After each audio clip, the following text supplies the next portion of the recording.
help you both spiritually and physically. There's a new labyrinth. He says people have used these mazes to contemplate the passage from life to death throughout history. Although he says when he walks, it helps him solve problems. What I do find is that whatever I anticipate thinking about when I start the labyrinth is not what I end up thinking about.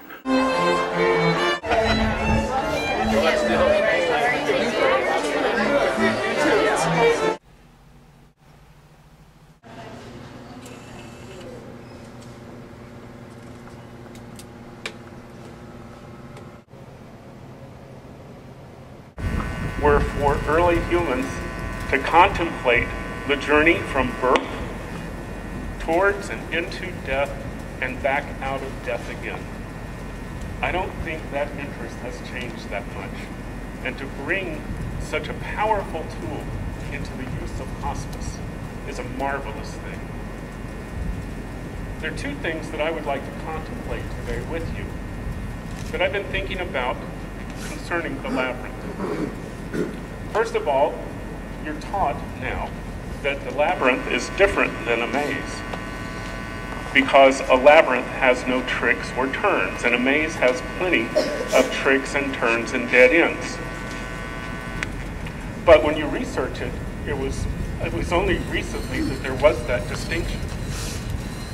In the time of the Greeks, the labyrinth and the maze were interchangeable terms, and that started being of interest to me. One day, I woke up and I thought I had it. What if the labyrinth was the solution to a maze? What if the maze represented all of the dead ends, all of the narrow hallways, all of the difficult to locate situations, and that was our life, that was the world around us. And so then the labyrinth ends up being the key and the solution to all of those dead ends. I thought, wow, that makes it an incredibly useful tool in our day-to-day lives. It no longer just has to be something that we walk symbolically. It becomes a tool that we can utilize even when we're standing in line at the grocery store. And how do we utilize the labyrinth in this way? I believe we recognize one thing to make the labyrinth so powerful as a tool, and that is we are already at every moment in the center. What does that mean? That means that as we find ourselves in a given moment and recognize that we are in the center, and I don't mean to imply that we are centered, but we are in the center, then that means as we look back across our lives, then the process of getting to the center has been what brings us such important information. So that at any given moment you can say, how did I get here? So then being in the center is an opportunity to contemplate the process of our lives. And I think that becomes a very important distinction. Then our job begins to be, as we're leaving the center, to administer these things that we have learned. Now, administer is sort of a funny word to use. Administration just seems to be full of paperwork and busyness. But I believe that it's a wonderful word to use here because it essentially means place in service. So at any given moment, that when we decide to leave that center, then we can make the decision to place whatever information we've gleaned into practice. If we find ourselves centered in a moment of death and dying, sadness, despair, gladness, or joy, then we can implement the information we've gleaned from being in that moment as we leave the labyrinth. So that we no longer are restricted to only walking the labyrinth, although believe me, that's a wonderful opportunity to make yourself open to these kinds of transformations.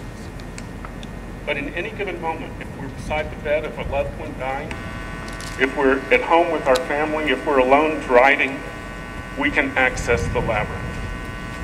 And that is why the labyrinth has been around so long, in my opinion. The labyrinth in this case represents community. When you're drawing the labyrinth, you make concentric circles.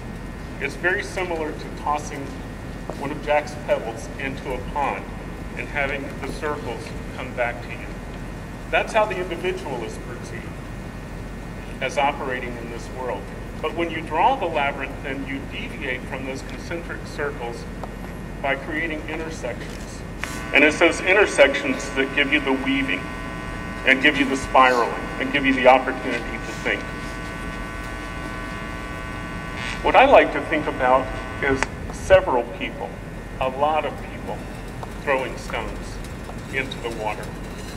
And as those concentric circles intersect, then they start creating the most marvelous pattern. In other words, the pattern of this labyrinth is created by community. And to walk it, even as an individual, while being concerned with community, only makes that community more caring. This, I think, too, will be the pattern, the power of this labyrinth as it's used over time.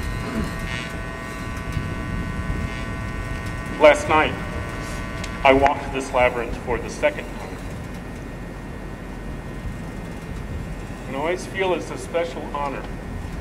It's kind of like doing stonemasonry and chopping a stone in half and looking in there and realizing that you're the first human being that's ever seen this. And what a marvelous gift that is. I only hope that as you use this labyrinth and avail yourself to its power, that you become receptive to that awareness and are able to take that out into the world so that as you look at every individual, every face, experience every person and situation, you get to carry this magnificence and this power into that intersection. Thank you.